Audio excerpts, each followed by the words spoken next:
I got 60 people to pay me $7,500 by implementing the Alex Hormozi value formula in my business.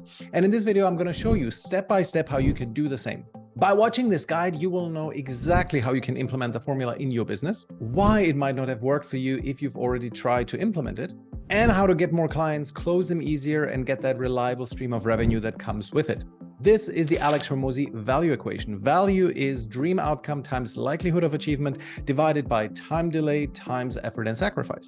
Now, you probably know what it does by increasing the dream outcome and the perceived likelihood of achievement, and by decreasing the time delay and effort and sacrifice, we maximize the value on the other side of it. But what you probably don't know is that value is not the same thing as an offer that you present to prospects. And that could be the reason why your implementation of the value formula has not been working in your business. But to answer how we can fix that, first we have to look at how we can implement the 4 elements of the equation. So let's start with the dream outcome. Now, here are 3 different outcomes on the screen. You tell me which one is the most attractive one if you're running, let's say, a marketing agency. Okay, I'll give you 3 seconds. A, you'll have working Facebook ads for your marketing campaigns. B, you'll get $50,000 in additional revenue within 3 months' time. C, you become rich, retire, and can do whatever you want for the rest of your life.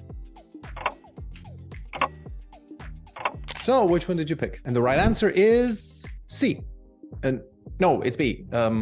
Wait, I think, is it C? Is it B? Hey, is it B or C? The bigger the dream outcome, the better, right? If we increase the amount of dream outcome and leave everything else the same, the total value of the equation should be rising, or not. The thing is, the equation doesn't work like that in reality. In reality, the dream outcome and perceived likelihood of achievement are inversely correlated. This means that the bigger the dream outcome, the lower the perceived likelihood of achievement, which then more or less keeps the value equation the same. And you still cannot get clients easily, except if you provide proof. Imagine some random guy on the internet and Alex Hormozi offering you a deal that will retire you in the next 2 years. Who's bringing more value? Who would you pay to do it? You'd probably be willing to go with Alex Hormozi because obviously he has the proof that he has done it several times over, while the random guy's offer already repels you because he already looks like a scam. So if we look at the previous question, the correct answer is, well, it depends on the level of your credibility. You want to make the dream outcome as big as you possibly can, while at the same time making sure that you can actually deliver.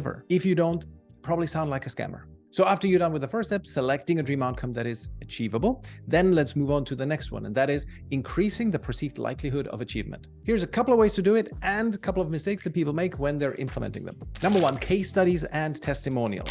The mistake that people make here is that they don't include enough detail in them. The less detail there is, the more people are wondering whether you haven't made it up, and so the overall perceived likelihood of achievement goes down. Number 2, have a really solid LinkedIn profile and website. It doesn't mean the website has to be fancy. We regularly book calls using our website, which is quite boring and ugly, but it has to feel like you know what you're doing. For your LinkedIn profile, have a few followers, have a decent headshot, say what you do in your headline, and post once or twice a week. That should be enough. If you want more details on how you optimize your LinkedIn profile, just check out this video that goes into much more detail. Number 3, include guarantees. And the main mistake that people make here is that they think they don't work. In reality, guarantees are a huge boost when it comes to increasing perceived likelihood of achievement, especially when it's a simple money back guarantee. In my experience, I'm intrigued when I see somebody putting their money on the line in this way, and I've seen it work with multiple clients. If the vendor has clear and realistic terms for the money back guarantee, if they have client testimonials and appear successful, and if they're willing to put their money on the line, then that's a hell of a deal. All right, second step done. Now let's move to the lower part of the equation. This is the hardest part, and people usually have a hard time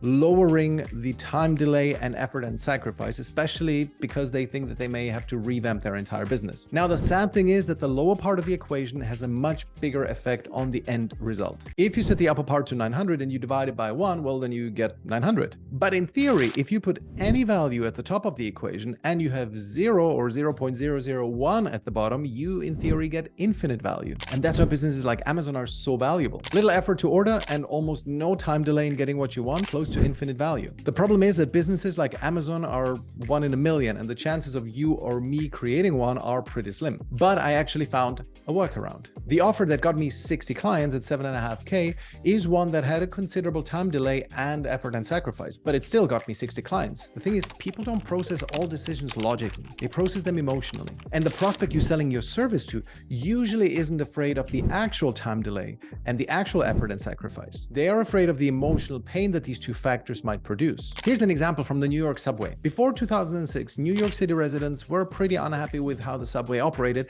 especially with trains being late. The subway company wanted to increase customer satisfaction, but of course, it is quite tricky to make trains not be late. They'd have to switch trains, make new tunnels, or completely revamp the system. All of these alternatives were pretty expensive to do, but they still managed to solve the problem. What they did is that they put real-time train arrival information displays in every station. And now the trains were still being late, but people at least knew how late they would be. And that reduced the emotional pain of not knowing how late they're going to be. People don't mind that much being late.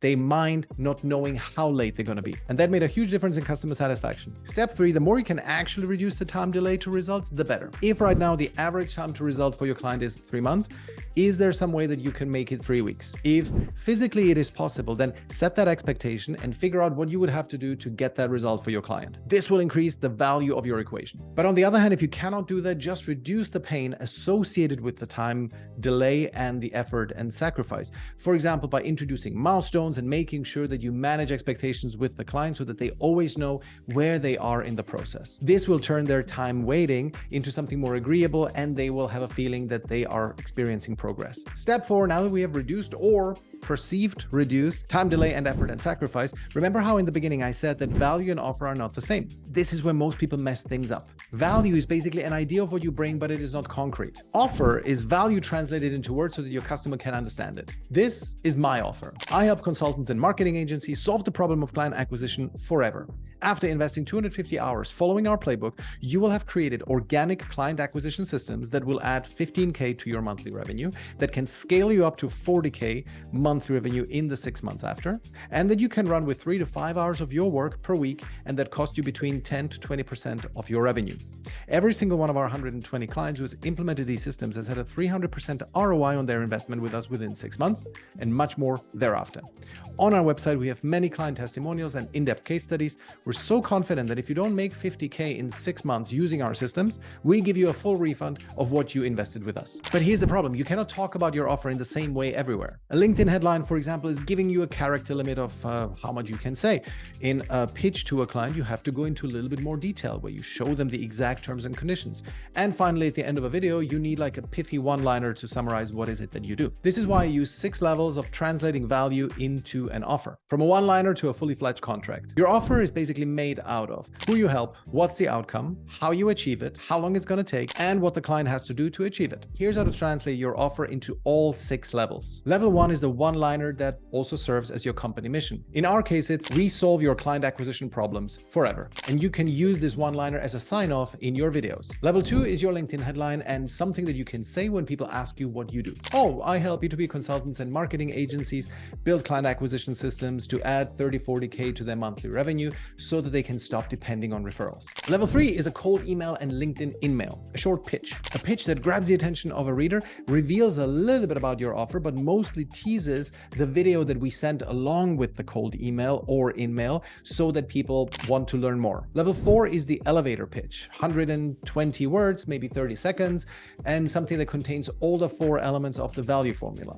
The thing you saw on the screen before, that is my elevator pitch. Level 5 is the pitch deck that you present to prospects on a call. Now that needs to contain all of the relevant terms presented in a way so that the client can understand them and that is not too complicated. It must not leave any question unanswered.